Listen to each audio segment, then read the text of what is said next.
Hey guys, my name is Aditya and today I'm going to be reading this book called Mr. Happy. So let's start.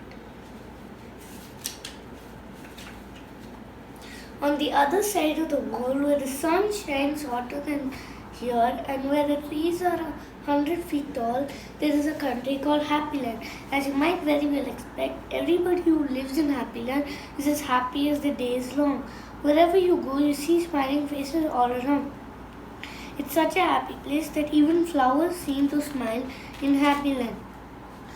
All the animals in Happyland are happy as well. If you've never seen a smiling mouse or a happy cat or a dog or even a smiling one, go to Happyland. This is a story about someone who lived in Happyland who happened to be called Mr. Happy. Mr. Happy was fat and round and happy. He lived in a small cottage. Beside a lake at the foot of a mountain close to the woods. One day when Mr. Happy was walking in those woods near his home, he came across something which was really very exciting. There in the trunk of one of the very tall trees was a door. Not a very large door, but it was certainly a door. A small, narrow, yellow door. Definitely a door. I wonder who lives there, thought Mr. Happy, and he turned the handle of the small, narrow, yellow door. Though the door wasn't locked, it swung open quite easily. Just inside small, narrow, yellow door was a small, narrow, winding staircase leading down. Mr. Happy squeezed his rather large body through the rather thin doorway and began to walk down the stairs. The stairs went round and round and round and round and round and down and down and round and down and round and down. After a long time, Mr. Happy reached the bottom of the staircase. He looked around and saw in front of him another small narrow door, but this one was red. Mr. Happy knocked on the door. "Who's there?" said a voice.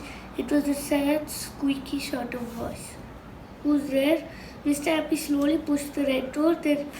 There, sitting on a stool, was somebody who didn't look exactly like Mr. Happy, except that he didn't look happy at all. In fact, he looked downright miserable.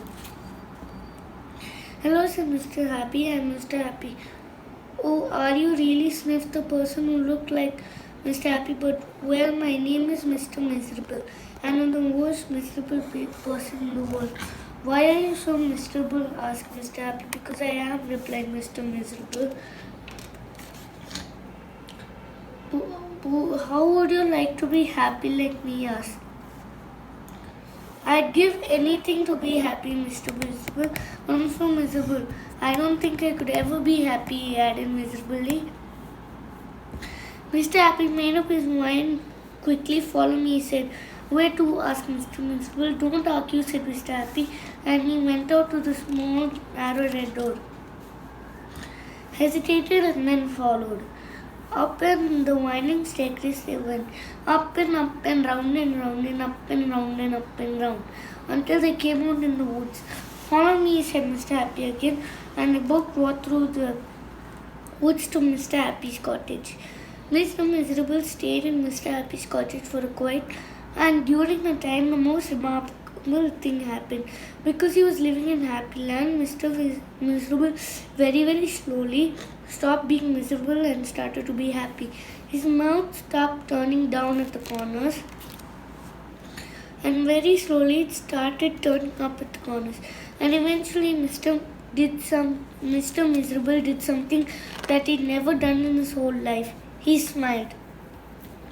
And then he chuckled, which turned into a giggle, which became a laugh, a big, booming, hearty, and giant, enormous laugh. And Mr. Happy was so surprised that he started to laugh as well. And both of them laughed and laughed and laughed. They laughed until the sides and their eyes watered. Mr. Miserable and Mr. Happy laughed and laughed and laughed. They went downstairs and still laughed. And because they were laughing so much, everybody who saw them started laughing as well. Even the birds in the tree started to laugh at who thought of somebody called Mr. Miserable, who just couldn't stop laughing. And that's the really end of the story, except to say that if you ever feel as miserable as Mr. Miserable used to, you know exactly what you do, don't you? Just turn your mouth up at the corners and go on. So I read the book. Don't forget to subscribe and leave a like. Bye.